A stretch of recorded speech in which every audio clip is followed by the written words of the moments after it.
ഞങ്ങളുടെ വിവാഹം കഴിഞ്ഞ് ഞങ്ങൾക്ക് 2 വർഷം കഴിഞ്ഞപ്പോഴാണ് മകൻ ഉണ്ടായത്. 8ാമത്തെ വർഷം ഞങ്ങൾക്ക് മകൾ പിറന്നു. ഡോക്ടർ പറഞ്ഞു മകൾക്ക് കുറച്ച് പ്രോബ്ലം ഉണ്ട്, സ്കിന്നിനാണ്, ഡ്രൈ സ്കിന്നാണ്.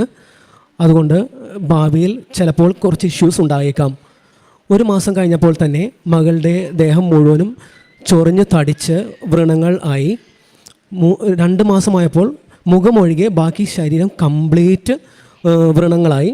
ഉടമ്പടി എടുത്തതിൻ്റെ ഫലമായി മകളെ ഉപ്പിട്ട് കുളിപ്പിക്കുകയും തൈലം പൂശി പ്രാർത്ഥിക്കുകയും ചെയ്തതിൻ്റെ ഫലമായി കുറേ ആശ്രമത്തിൽ ഡോക്ടേഴ്സ് പറഞ്ഞത് 5 വയസ്സ് കഴിഞ്ഞാലേ ഇത് മാറിപ്പോവുകയുള്ളൂ എന്നാണ് പറഞ്ഞത്. ഇവിടെ വന്ന് കുഞ്ഞിന് 6ാം മാസമായപ്പോൾ തന്നെ കുഞ്ഞിൻ്റെ കംപ്ലീറ്റ് പൂർണ്ണ രൂപത്തിൽ മാറി. ഇപ്പോൾ യാതൊരു പ്രോബ്ലവുമില്ല. കുഞ്ഞിൻ്റെ ദേഹത്ത് ഒരു കുരു പോലും ഇല്ല. എനിക്ക് സ്കിന്നിൽ കുറച്ച് പ്രോബ്ലമുണ്ട്. അതായത് എൻ്റെ ബ്ലഡിൽ കീലോയിഡിൻ്റെ ഹോർമോൺ കണ്ടൻറ്റ് കൂടുതലാണ്. അപ്പോൾ ദേഹത്ത് എവിടെ മുറിഞ്ഞാലും ചെറിയ കുരു ഉണ്ടായാലും അവിടെ തടിച്ച് വീർക്കുമായിരുന്നു.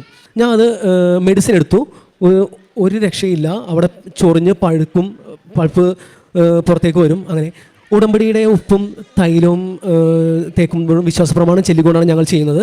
അങ്ങനെ പ്രാർത്ഥിച്ചതിൻ്റെ ഫലമായി 2ാമത്തെ പുതുക്കലോടുകൂടി ഇപ്പോൾ ചൊറിച്ചിലും വേദനയും പഴുപ്പൊന്നുമില്ല. പൂർണ്ണമായും അത് സുഖപ്പെട്ടു എന്ന് ഞങ്ങൾ വിശ്വസിക്കുന്നു.